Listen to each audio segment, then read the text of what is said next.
This podcast is sponsored by the book, The Concept, A Critical and Honest Look at God and Religion, by Bo Bennett, Ph.D. Challenge your beliefs and explore faith through science and reason. Discover more at godtheconcept.com. So you want to understand the book of Malachi from like a more skeptical viewpoint. Okay. Right? Yeah.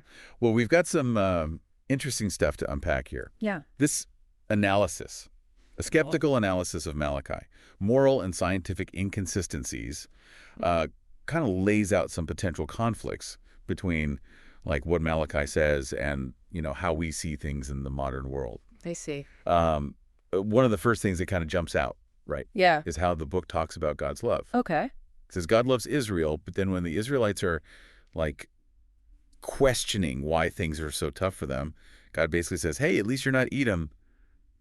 Look how I'm treating them. Yeah, there's certainly a tension there, isn't there, with how we view things today. Right. Doesn't that seem kind of harsh? Yeah, I mean, it was a common idea back then, this like divine favoritism thing. A lot of ancient cultures had similar ideas. But like you said, today it's tough to square that with this idea of a God who loves everyone equally. Some theologians try to like interpret these passages metaphorically. They focus on the broader message of God's love for everyone, but they also acknowledge like the historical context, right? It was a different time. What are your thoughts on that? It's definitely food for thought. I mean, okay, moving on. The analysis also talks about this whole thing about blemished sacrifices. Right. Malachi, he criticizes the priests for offering up like imperfect animals, which was a huge no-no back then. But honestly, like, why would a perfect God even care about the like physical appearance of a sacrifice? It's not like he's going to eat it, right? That's a really good question. And it kind of raises a bigger point about like the nature of divine commands. Some people might see these instructions as like symbolic, representing the need for like inner purity and total devotion to God. Others might see it as like reflecting a more human-like concern with outward appearances. Right. Which could seem kind of strange if you think about God as being beyond all that. Right. It's so interesting how those interpretations can be so different. Absolutely. Now, here's something that really struck me. Malachi's views on divorce. God is clearly not a fan. Right. And the source points out that this kind of reflects the, the patriarchal society of the time, where women often had very few rights or options. Oh, absolutely. And that historical context is so crucial here. Yeah.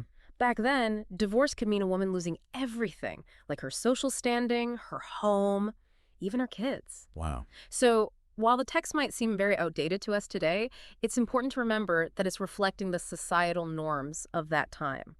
And it really makes you think, right, about how cultural values shape our understanding of religious text. It totally does. Yeah. And speaking of things that clash with, modern thinking, what about all those promises of like abundant harvests if people are faithful? Right. Doesn't that go against everything we know about science and economics today? It really highlights the difference, right, between ancient and modern worldviews.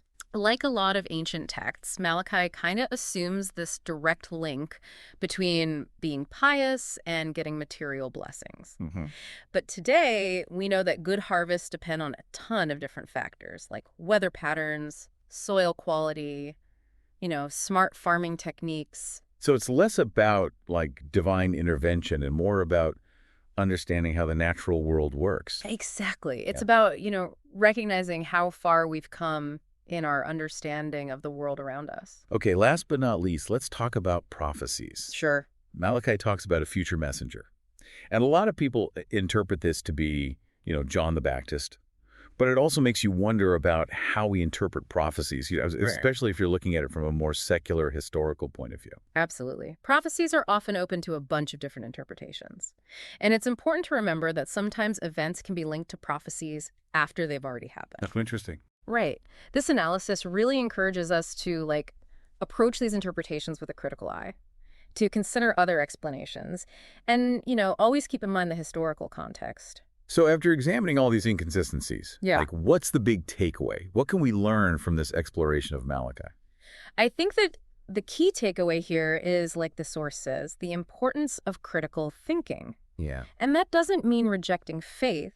It's about engaging with your beliefs, any belief, religious or secular, with a curious and open mind. That's such a powerful point.